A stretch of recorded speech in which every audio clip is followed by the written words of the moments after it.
భయపడటంలోనే పడిపోవడం ఉంది. అందుకే భయం నుంచి బయటపడు. జీవితంలో ఏం జరుగుతుందో, మనం చేసేది కరెక్టేనా, ఇటువంటి భయాలు చాలామందికి ఉంటాయి. అందుకే వాళ్ళు అక్కడే ఉండిపోతారు. భయంతోనే జీవితాన్ని గడిపేస్తారు.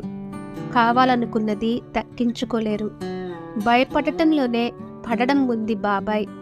ఇది ఓ సినిమాలో డైలాగు, కానీ ఇది నిజం. ఏ విషయంలోనైనా భయం మొదలైతే మీ పతనం అక్కడే మొదలవుతుంది. అందుకే భయం వీడి ముందుకు సాగాలి. భయం అనేది ప్రతి ఒక్కరికి ఉంటుంది, కానీ భయం నుంచి బయటపడేవాడే వీరుడవుతాడు. లేదంటే మీరు వీక్గా అయిపోతారు. భయమే బలం కావాలి. అప్పుడు విజయం మీ సొంతమవుతుంది. అంతేకాని మీ బలహీనత అయితే మాత్రం సమస్యలు మొదలవుతాయి. అందరికీ భయం ఒకేలా ఉండదు. కొందరు ఓడిపోతామనే భయంతో, లేదా ప్రేమించిన వారిని కోల్పోతామనే భయంతో వాటి మీద ఎక్కువ శ్రద్ధ పెడుతుంటారు. అయితే వాటిని దక్కించుకునేందుకు వారి భయాన్నే బలంగా మార్చుకుంటారు.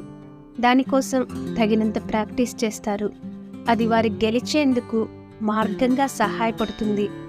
అయితే మరికొంతమంది భయం వేరేలా ఉంటుంది. అనుకున్నది జరగదేమో, ఏం చేస్తే ఏమవుతుందనే ఆలోచనల్లో ఉంటారు. ఇతరులను కోల్పోతామని లేదా కోరుకున్నది దక్కదేమో అనే భయం ఉంటే మాత్రం జాగ్రత్తగా ఉండాలి. ఎందుకంటే ఈ భయం మిమ్మల్ని, మీ పరిస్థితిని మరింత ఘోరంగా తయారు చేస్తుంది. మీ భయం మిమ్మల్ని, మీ పరిస్థితులను చిన్నాభిన్నం చేస్తుంది. ఆ సమయంలోనే మీరు తెలియకుండానే ఎక్కువ తప్పులు చేసే అవకాశం ఉంటుంది. మీరు చేసిన తప్పులు మీ భయాన్ని మరింతగా రెట్టింపు చేస్తాయి. ఒక్కోసారి మీకు కావలసినవి కోల్పోయే ప్రమాదం కూడా ఉంటుంది.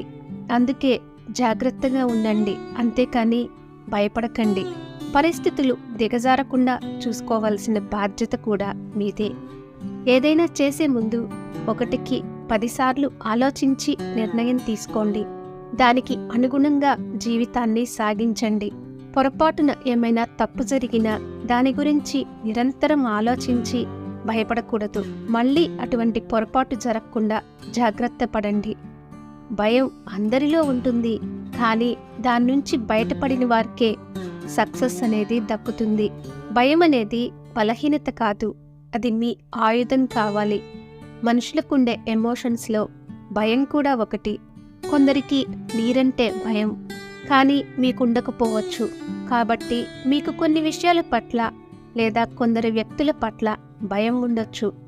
మీరు భయపడే వాటికి అందరూ భయపడాలని రూలేమీ లేదు. ఇతరులు భయపడే వాటి పట్ల మీకు భయం ఉంటుందని గ్యారెంటీ లేదు. మీకు భయం ఉంటే మీరే దాని గురించి ఎక్కువగా ఆలోచిస్తున్నారు